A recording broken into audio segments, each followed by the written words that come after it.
how big of an asset is being likable for business?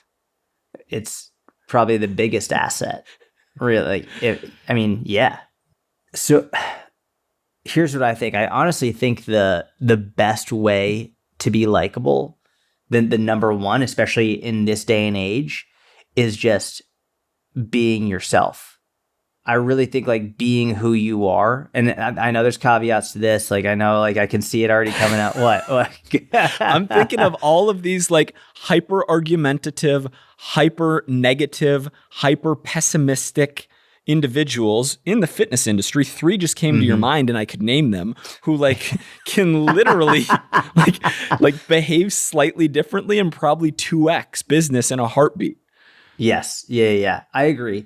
But here's what I think. So the reason I start with that is sort of like when we have the food pyramid. Remember that we made a food pyramid for Eat It, right? And the base of the food pyramid has nothing to do with proteins, carbs, fats. The base of the food pyramid is foods you enjoy.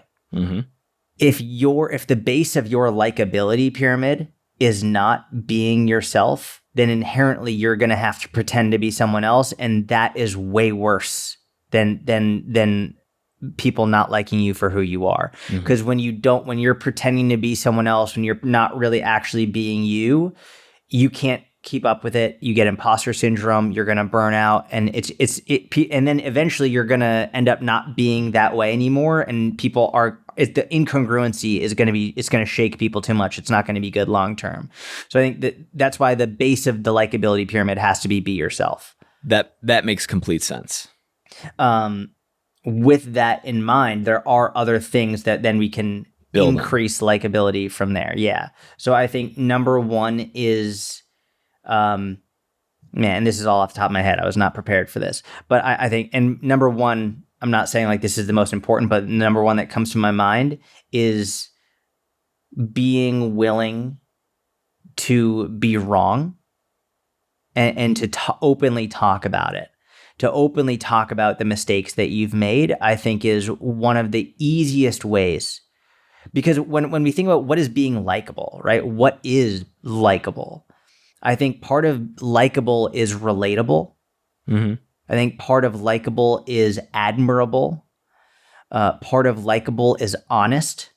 So all of these things make someone more likable. We don't like someone that is just chronically lying. We don't like someone that is constantly hiding things from us and not being open and vulnerable with us.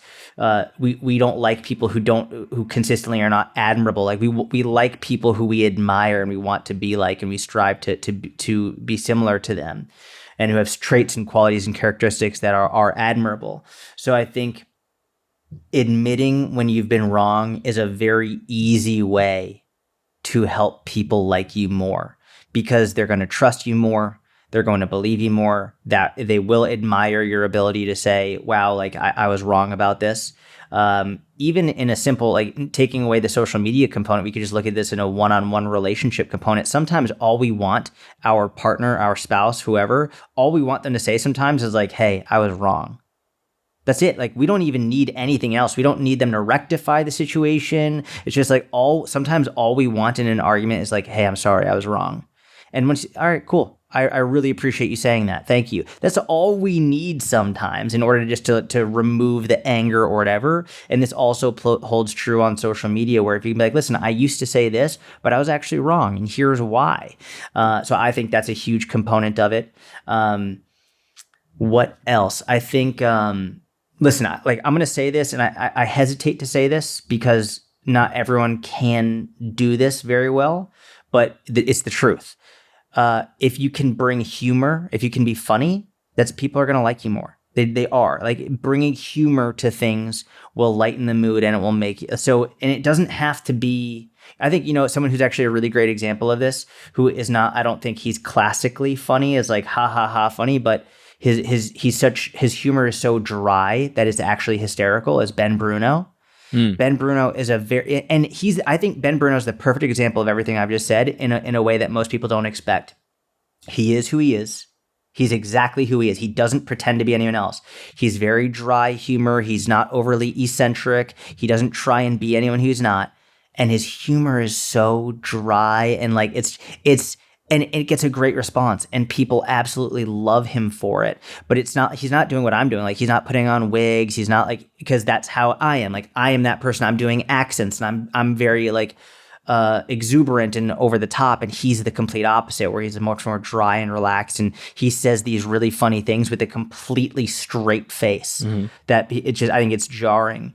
But being able to bring humor into it, and sometimes the best way to bring humor into something is just to make fun of yourself. Sometimes just to make fun of yourself, like be self-deprecating, is a very easy way to bring humor to it. So the next thing I'd say in order to be likable, and this is something that I actually can't believe I waited until this point to say it, is being optimistic as opposed to pessimistic. I actually am very surprised it took me this long to say this. This might be the most important number one outside of just being yourself. If you're complaining all the time, you suck. Like, I hate you. Like, no one likes it when you're a complainer. And I see this all the time. And I've seen this a lot of times, especially with people who they blew up on Instagram, they blew up on social media because they were like making really good content on their feed. But now their engagement has dropped dramatically because, like, as their audience grew and then things started to slow down, their personality started to come out in their stories and more of like who they are. People are like, oh, like, you're just complaining all the time. Like, if you've lost followers, don't complain about losing followers. If your like engagement isn't going well, like, don't complain about like, what are you complaining about? Just complaining is so not the place if you want people to like you. It's just not.